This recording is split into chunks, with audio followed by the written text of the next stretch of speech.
Bonjour, mon nom est Anne Perrault. Je suis bénévole pour le groupe de littératie financière pour CPA Canada. Merci de m'avoir invité à votre présentation aujourd'hui au sujet des ratios financiers et pourquoi ils sont importants pour votre entreprise. Nous allons être ensemble pour à peu près 1 heure. Alors, si jamais vous voulez poser des questions, allez-y au courant de la présentation. Ça me ferait plaisir de répondre à vos questions. Si jamais vous n'avez pas la chance de me poser la question pendant la présentation, vous pouvez le faire à la fin. Je garderai quelques minutes pour des questions et des réponses. Comme entreprise, vous auriez peut-être quelques questions qui sont courantes de vous poser à titre de propriétaire de l'entreprise. Donc, pour commencer, nous allons parler des questions courantes que pose le propriétaire de l'entreprise, telles que dans quelle mesure est-ce que votre entreprise est-elle rentable? Comment votre entreprise se compare-t-elle à ses homologues du secteur sur le plan de la rentabilité? Ou peut-être, comment évolue votre rentabilité? Quel est le rythme de votre croissance? Est-ce que nous arrivons à payer nos factures? Est-ce que nous arrivons à rembourser la banque? Et la dernière question serait, obtenons-nous un rendement sur notre investissement? Alors, que sont les ratios financiers? Les ratios financiers sont des outils qui vous permettent d'examiner systématiquement les états financiers.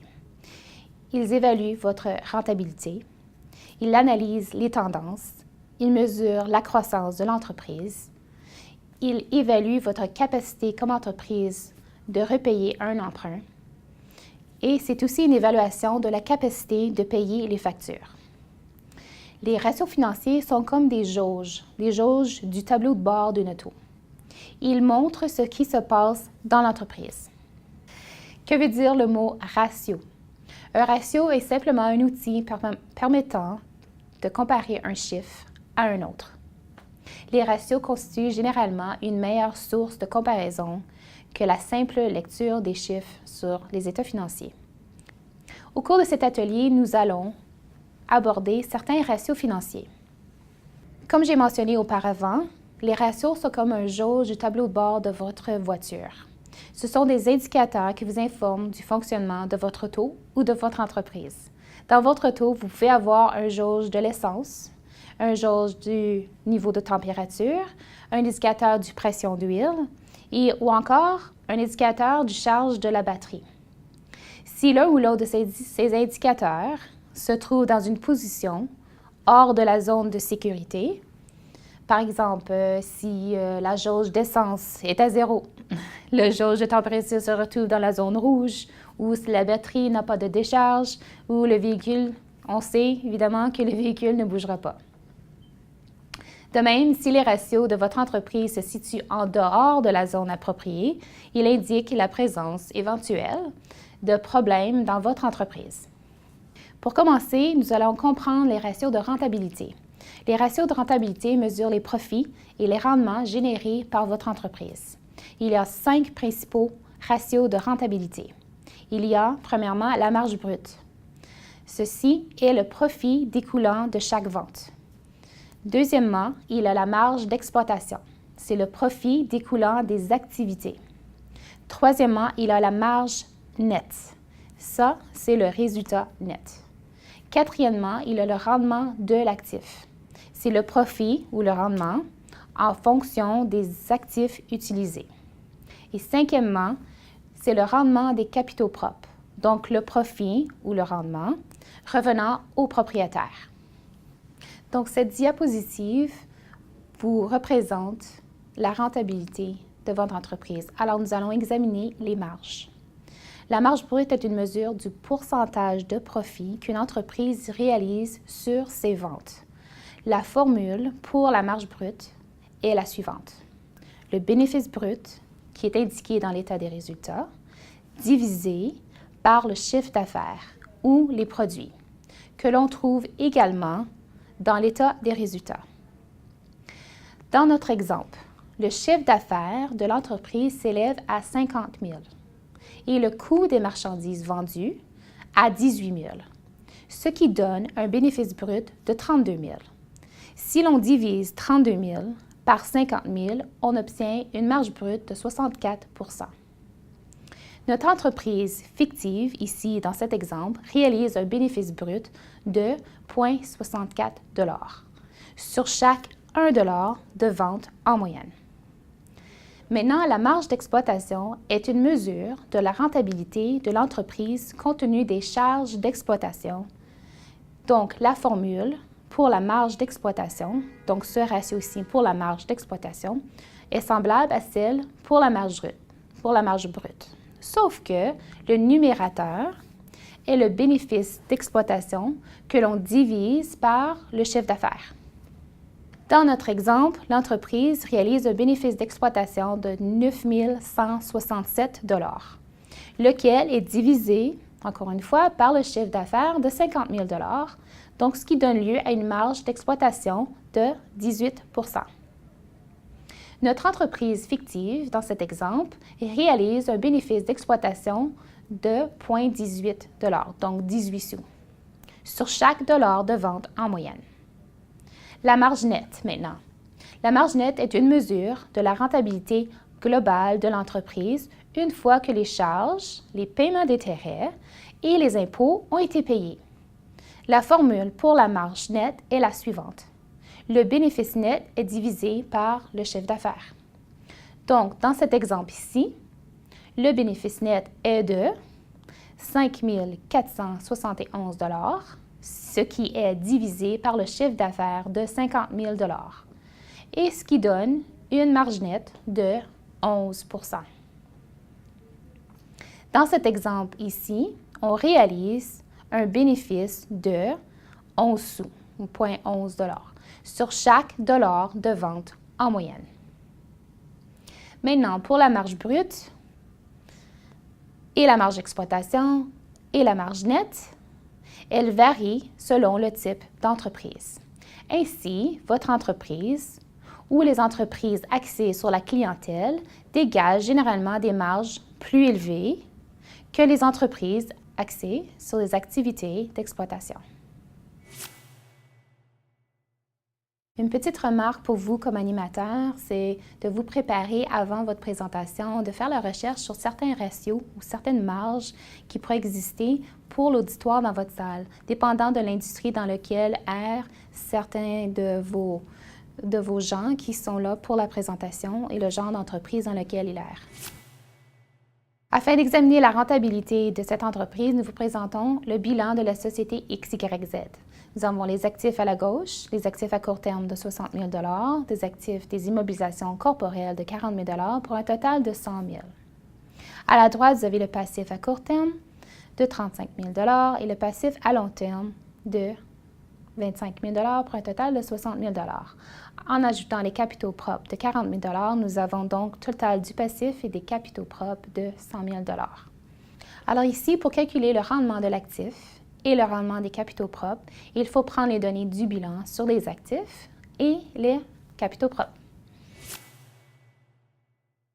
Une petite remarque pour vous comme animateur, animatrice, c'est de demander à vos participants de trouver les éléments suivants à partir d'une feuille, probablement d'un bilan que vous allez distribuer à vos participants, et qu'ils trouvent le total de l'actif, le total des capitaux propres, l'actif à court terme et le passif à court terme. Ce tableau ici a pour but de définir le concept du rendement de l'entreprise. Donc, le rendement de l'actif est de vous présenter un exemple du calcul du rendement, donc une autre façon de calculer la rentabilité de l'entreprise. Le rendement de l'actif mesure le degré d'efficacité de l'entreprise dans l'utilisation des actifs. La formule pour le rendement de l'actif est la suivante. Le bénéfice net que nous venons voir dans l'état des résultats, divisé par le total de l'actif, et je dis bien le total de l'actif, que nous obtenons dans le bilan. Dans notre exemple ici, dans le tableau que vous voyez, l'entreprise avait un bénéfice net de 5 471 $, que nous divisons par 100 000 $, qui est le total des actifs. Ceci nous donne un rendement de 5,47 %. Ce rendement de l'actif peut être comparé au rendement de d'autres utilisations possibles de ces actifs. Une autre mesure de rentabilité de l'entreprise est le rendement des capitaux propres. Le rendement des capitaux propres est une mesure du rendement que le propriétaire de l'entreprise obtient sur son investissement. Il s'agit d'une mesure qui est très importante. Elle est souvent utilisée pour comparer les résultats de l'investissement dans son entreprise par rapport à d'autres occasions d'investissement. La formule du rendement des capitaux propres est la suivante.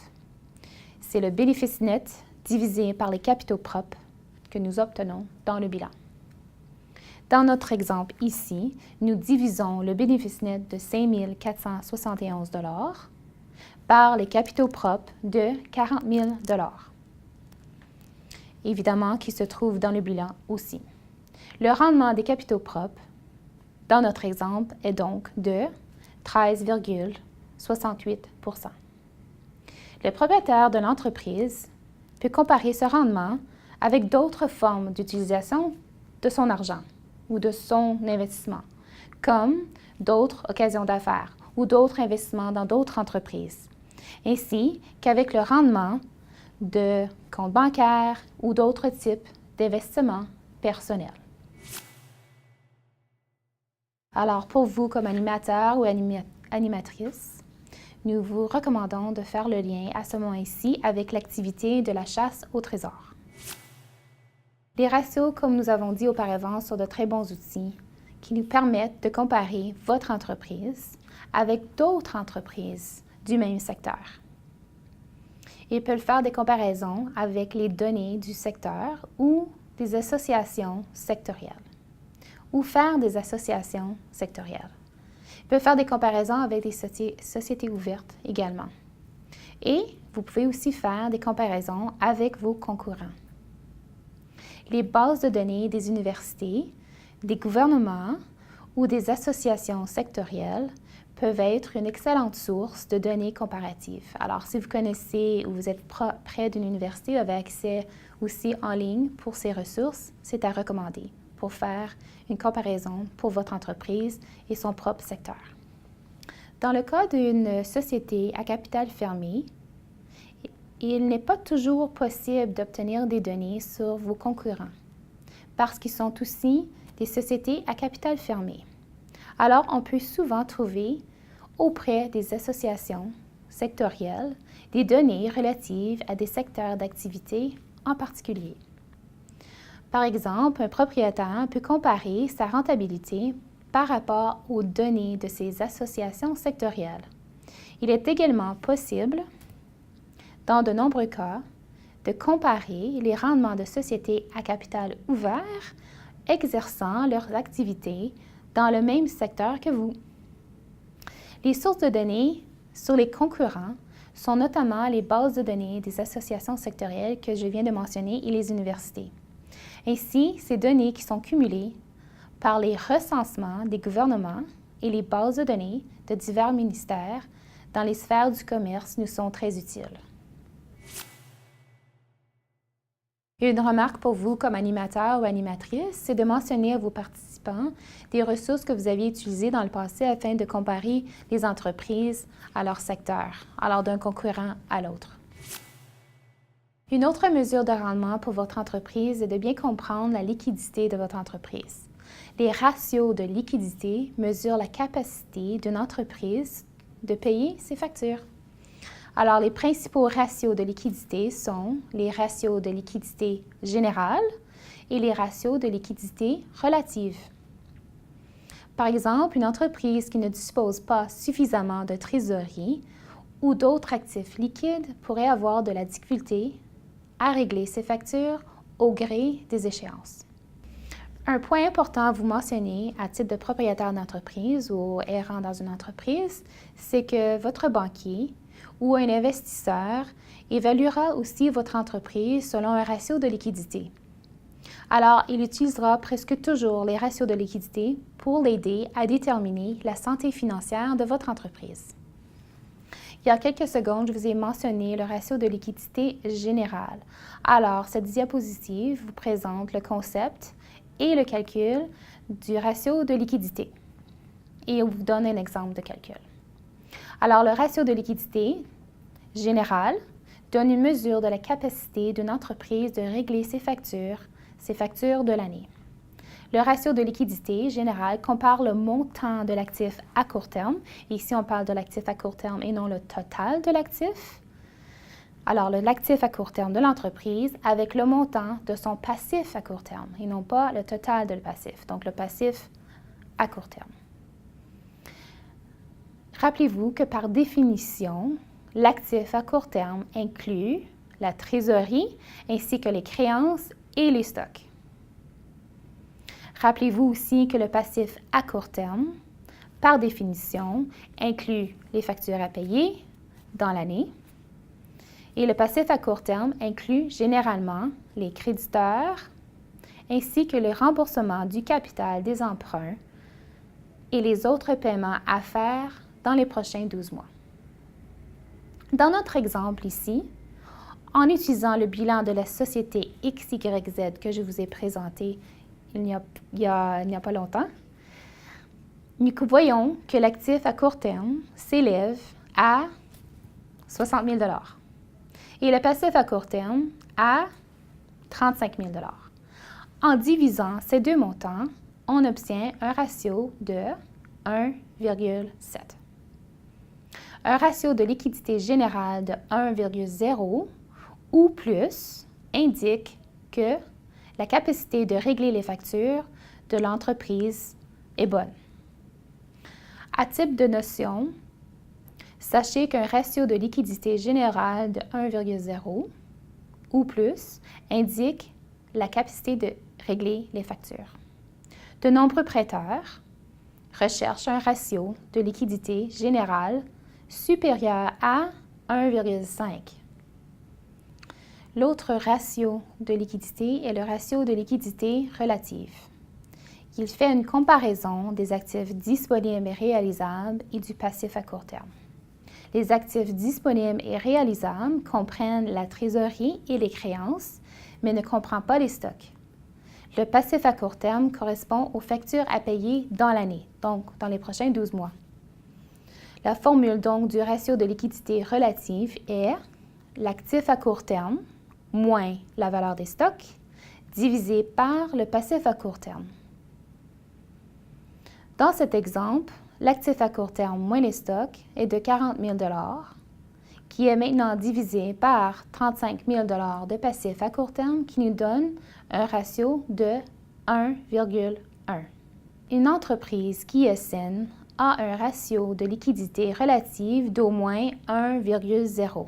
Donc, dans cet exemple, est-ce que cette entreprise a un bon ratio? On dirait que oui. Si votre entreprise a un ratio inférieur, un ratio de liquidité relative inférieur à 1,0, ceci indique à votre banquier ou à un investisseur que l'entreprise pourrait avoir certaines difficultés à régler ses factures. Une autre façon d'évaluer le rendement de votre entreprise, c'est de bien comprendre le levier financier. Les ratios de structure financière mesurent le niveau d'endettement et la capacité de remboursement d'une entreprise. Les principaux ratios de structure financière sont les emprunts, les capitaux propres, la couverture des intérêts et la couverture des charges fixes.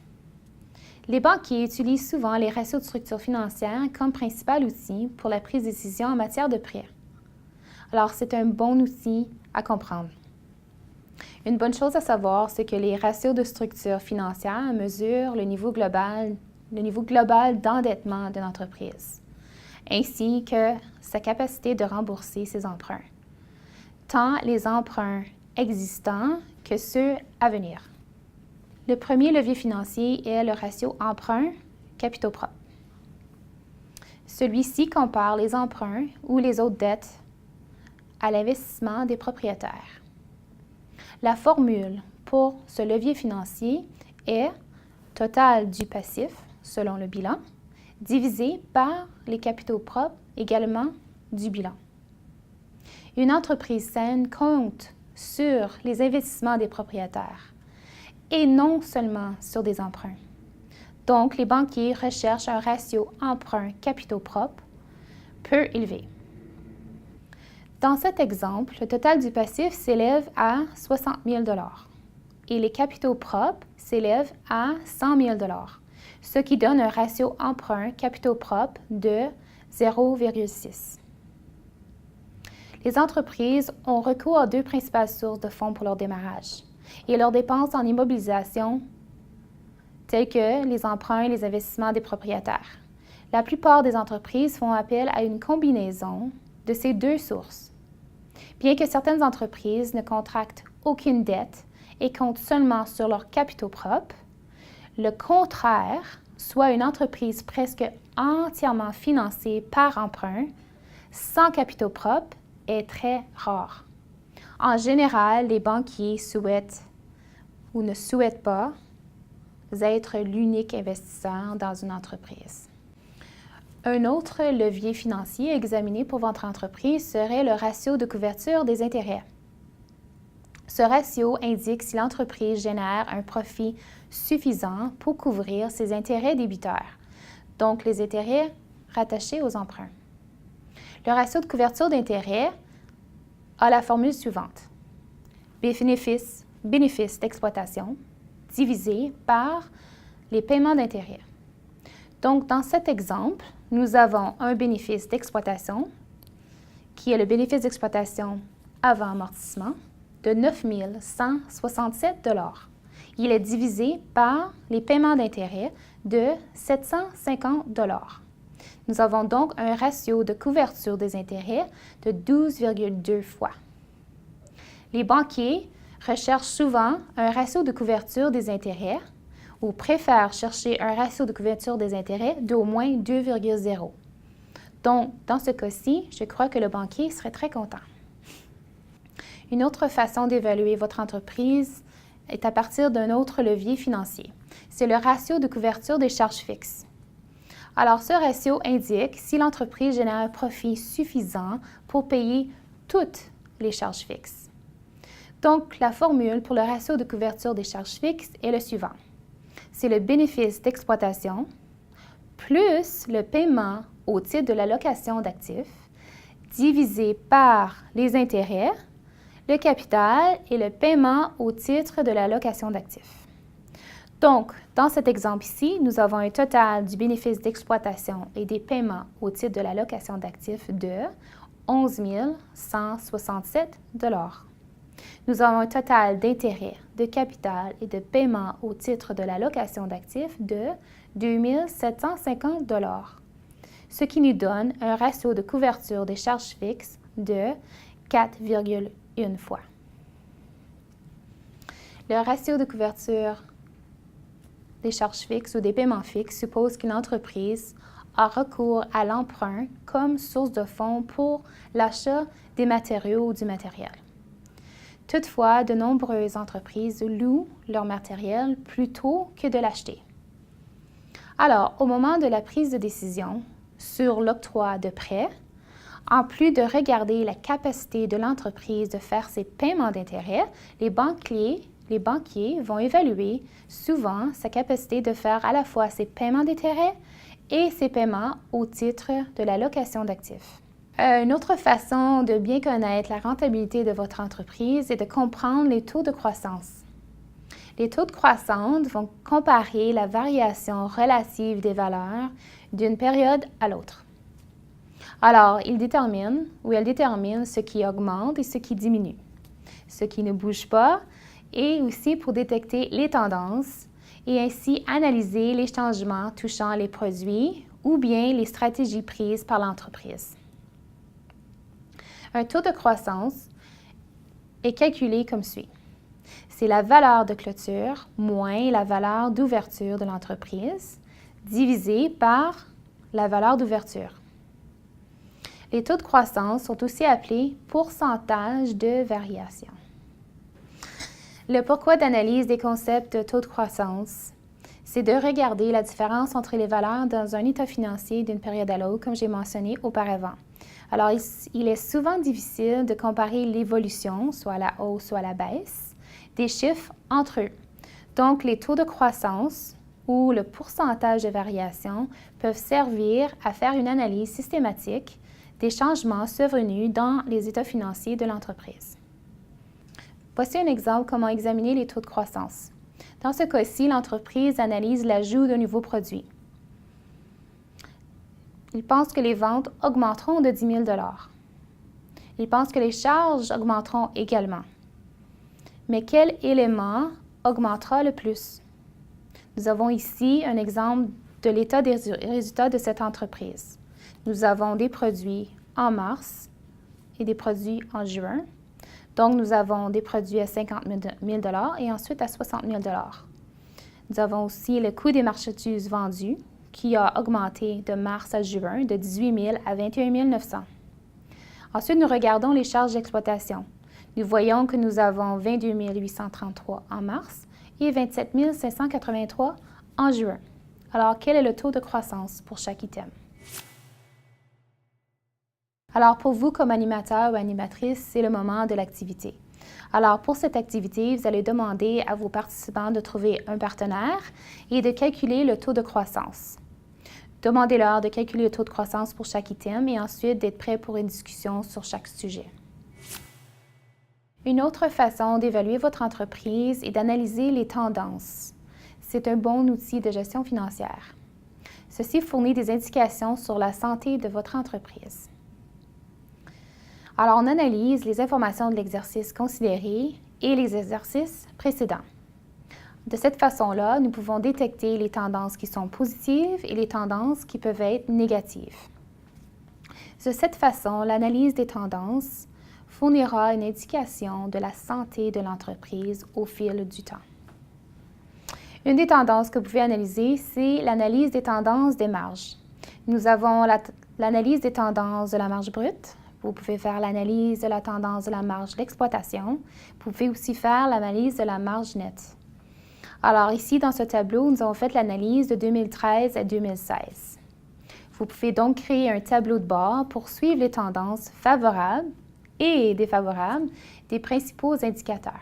Ce tableau donc démontre les changements positifs en vert, comme la marge brute indiquée ici, qui augmente, passant de 55,8 % à 56,1 % entre 2010 et 2011.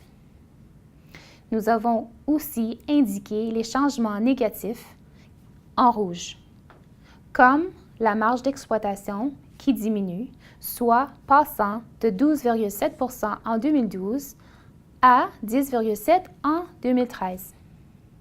Cette diapositive ici présente un exemple d'une analyse des tendances au moyen d'un tableau et d'un graphique. Le tableau de la partie de gauche montre le pourcentage de variation des ventes et des charges d'exploitation sur une période de 5 ans. Le graphique de la partie de droite présente la même information, mais sous forme de graphique en courbe. Dans ce graphique, on peut voir clairement que les charges d'exploitation ont augmenté plus rapidement que les produits au cours des 3 dernières années. Il s'agit d'un fait qui mérite une analyse beaucoup plus approfondie. Et finalement, si vous avez besoin de ressources, CPA Canada vous offre un glossaire et vous offre aussi une liste de contrôles pour la mise en œuvre. Maintenant, nous allons procéder à la période de questions et réponses. Merci pour les très bonnes questions et merci encore de m'avoir accueilli chez vous. J'espère que cette présentation vous a été utile. Bonne journée.